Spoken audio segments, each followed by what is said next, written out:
G'day Year 11, welcome back to another video. This is lesson 6. We're continuing on with our series, sort of breaking down socialization agents.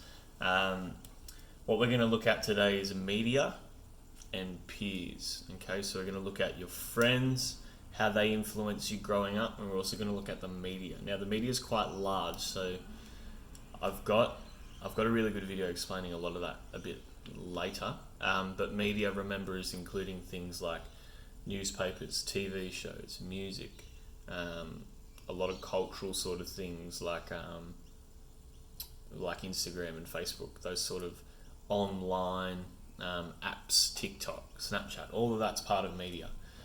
As always, make sure you're staying safe, drinking lots of water, washing your hands, eating a balanced diet, and all that good stuff. Alright, so we'll get stuck into it. Remember to get your books, pen, the syllabus, all that jazz. Okay, ready? Here we go. So open up to page 31 of your Society and Culture syllabus. We're still working from that same dot point number 4, but today what we're going to look at are the dashes of peers, we see your friends, and the media. Okay, so you'll find peers is the 1, 2, 3, 4, 5, 6, is the 8th one down, and then media is the 10th sub dot point down. So highlight those, make sure you date it next to it, and then we'll get started. So go to slide 2. I only got 2 paragraphs for you today, not 3, 2, can count, sir. So make sure you get that heading, writing those down in your books, and we'll get started. So peers are a really powerful socialization agent, particularly when you are young, and by young I'm talking about predominantly school-aged and even university-aged sort of students, and when you're at that sort of age bracket where you're hanging out with your peers sometimes as often as you are around with your family. You know, you might be at school for 6 hours a day. You might then have sporting activities after school. You might go to their house. You might hang out for a bit. So a lot of the times you'll see them as often as you would see your family, sometimes more. But they are hugely powerful in shaping your identity and how you sort of perceive yourself, especially when we talk about that idea of your social self, that identity that you're portraying to the rest of the world that might not reflect your true inner identity. Peers are really powerful in shaping that. They shape your culture, your values, and your beliefs. A lot around, especially as you get older as well, they might challenge traditionally what you've learned from your family, because say your family dynamic and how they've sort of socialized you can be very different to how your friend's family has socialized them. So when you meet them in a school setting, you may have some things that are common or some similarities, but you may also have some differences, and you could challenge each other on those. And as you get older, when we talk about when you're younger, you sort of mimic that behavior. As you get older, say around high school age, you start to view those as opportunities and choices. And so when your friends have a whole different idea or concept on life, rules, values, and beliefs, that might influence how you feel about it. Okay, you might agree with them, and in that case sort of reject some of what your family's told you, and that'll shape you into a new sort of person, and of course that'll influence your identity. Or you might challenge your peers or your friends one, and that might happen to them. So it's a really dynamic relationship, and it's dynamic because it's giving you guys a lot of the time, peers are the sort of first sort of group of people that say are different from your family that you encounter, and so they're sort of like,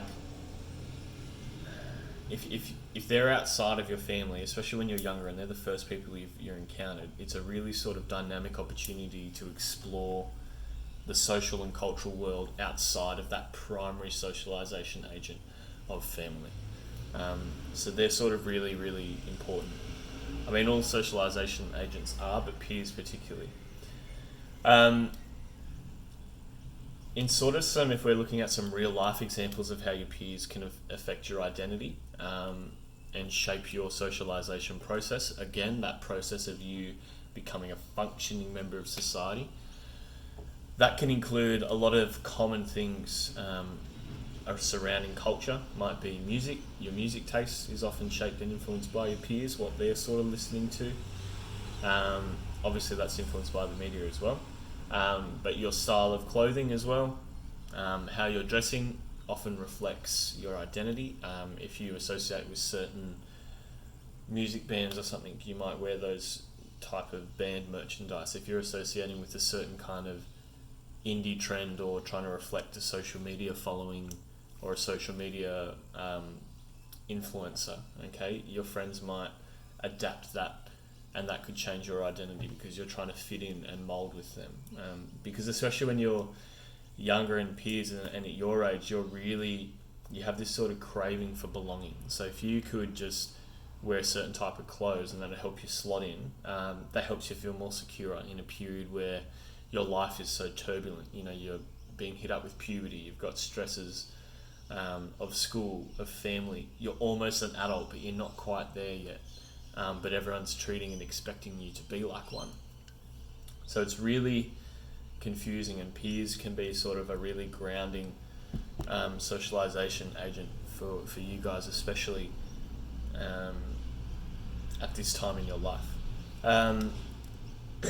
Just common interests, so like whether you're watching the same TV shows.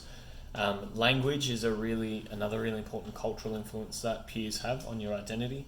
So how you talk, how you communicate, a lot of that is really peer based. Okay, you're not going to talk using the same slang that you do to your mate that you will to your mum. She might not get it, right? Or she might be real hip, like me. But yeah, they're not as woke, I guess you could say, as we are. So that's sort of really, in general terms, how peers can influence you. You've also got that concept of peer pressure that I'm sure you're all familiar with and have all felt, and that can definitely change that socialization process in terms of how you're acting and engaging and interacting with society. So if we go, I want to explore that concept particularly around language a lot more and how that shapes your identity. So language with peers. So if you go to slide 3, just skip question 1. I created this table I want you to sort of glue in, but don't worry about that. What I want you guys to do is just skip straight to question 2. Now what this is doing is asking you to make a list of slang terms that are relevant to your peer group. Okay, so what I want you to do is search your mind, write at least 20. Okay, you might think that's a hard task, but when you actually start thinking about it, you're going to be writing them down left, right and center. So I want you to list at least 20 slang terms, and I want you to write the meaning for them. So I'm just going to list a lot that were big in my day, and then I'll sort of try to list a few that I think I hear you guys use in class a lot. So things that were popular in my day, if you never had the opportunity to experience what was called MSN in the glory days, it was like this little chat room thing, but it sort of used that really old-fashioned text language. So slang might be in terms of acronyms that you use. So TTYL, talk to you later. LOL, laugh out loud. I can see so many of you cringing right now. ROFL, roll on floor laughing. All those sorts of slang terms were pretty big around my day. Some that I hear you guys use a lot in class, and forgive me, you're going to cringe real hard here. I've got no idea what some of these mean. I just say them to get on your nerves. There's yeet. I heard someone in my Year 12 class say the other day that customers are feeding him, and I thought they meant like giving him food, and he was really upset about it. And I was like, why are you upset about that? But he meant that they were like yelling at him and abusing him. So that was something I learnt. Another one from the same class said that they met someone who was a snack, and I had no idea what that meant. But the idea that they sort of are very attractive, they look yummy. And if someone's a 3-course meal, they're like, whew, complete package. What's another one you guys use? I'm going to say yeet. No, I already said yeet. Flaming me, don't flame me. That's like yelling at someone again. You've got lit. Lit, that means like it's really, I might be wrong here, but lit, it's like really good. It's hopping. It's hip hop and happening. Anyway, I'm going to stop embarrassing myself, but I want you guys to list at least 20 that you use. I'll be really keen to sort of look at them and see how many I know and how many that I need to work on. So that's number 2. At least 20. I'll just write this down before I forget. So 20 slang terms relevant to your peer group, stuff that you use all the time. Tea, that's another one. You know, tea used to mean just have a cup of tea, but now it's like, it means gossip, juicy gossip. I love tea. But yeah, so things like that. So how language shapes our identities is huge. So if you could list that, that would be fantastic. Question 3. I want you personally to explain and dissect how your own peer group currently has influenced your identity. And I want you to provide 2 examples of that, okay? They might be focused around really big events. It could be something like one of your friends was really different to you and that influenced your identity because you started to become more like them over time after hanging out with them. You might adopt the same mannerisms as they do, the same behaviors, maybe share some of the same beliefs and values now that you used to not share because you were so different. So that could be an idea there. So I want you to provide at least 2 examples of how your peer group has shaped your identity, and in turn that's going to look at how it shapes your socialization process. Okay, so that's us looking at peers. We'll move on to slide 4 now, which is the media. Again, I've only got 2 paragraphs here because I've got a really in-depth YouTube video. I've got the link down there in the next slide that I want you to watch. It's fantastic, by a guy called Simon Sinek. He's a really good sort of contemporary thinker. Anyway, so media. So get slide 4 now we're up to. Get that heading down, those 2 paragraphs, and I'll talk you through it. I'll have a bit of water first.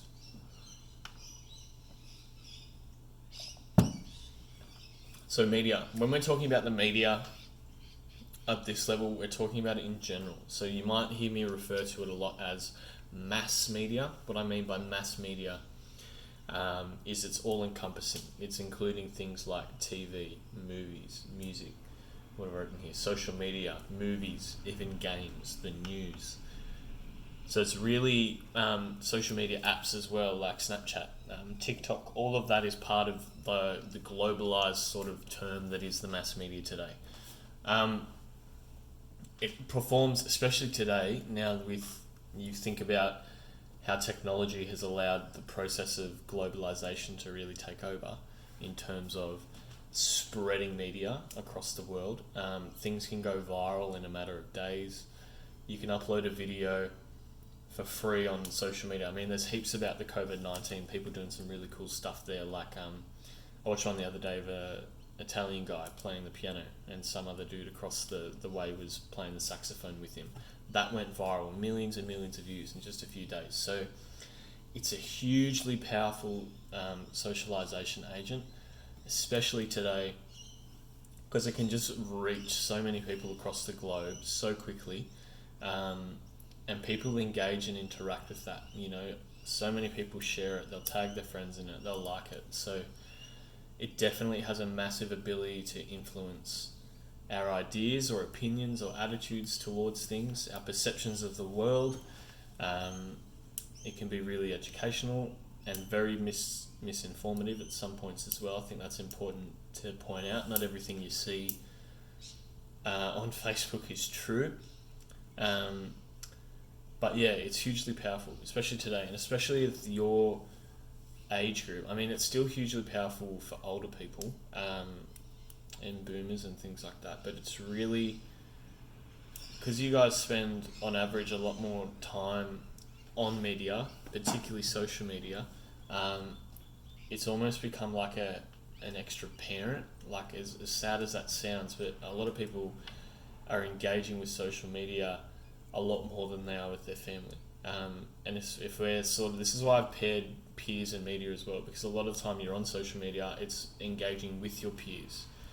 Actually, I want you to do this right now. So get your phone out, and I want you to go to your settings and look at how much screen time you have across all your apps. How many hours a week, roughly, or a day, whatever it tells you, that you're spending in total on Snapchat, Instagram, Facebook, Messenger, TikTok. I want you to tally all that, and then put it, write it somewhere in your book. You might find you're spending, like, I did this last year, and one of my students was spending about 40 hours a week on Snapchat. It was crazy. That's like a full-time job worth of hours. That's insane. That's like 8 hours a day, 5 days a week. So definitely do that. Check that out. See if you're engaging with media more than your sort of your peers or your family. So leading on from that, there's a video in slide 5 that I want you to look at. I'll just click it here. I can't remember how long it goes for.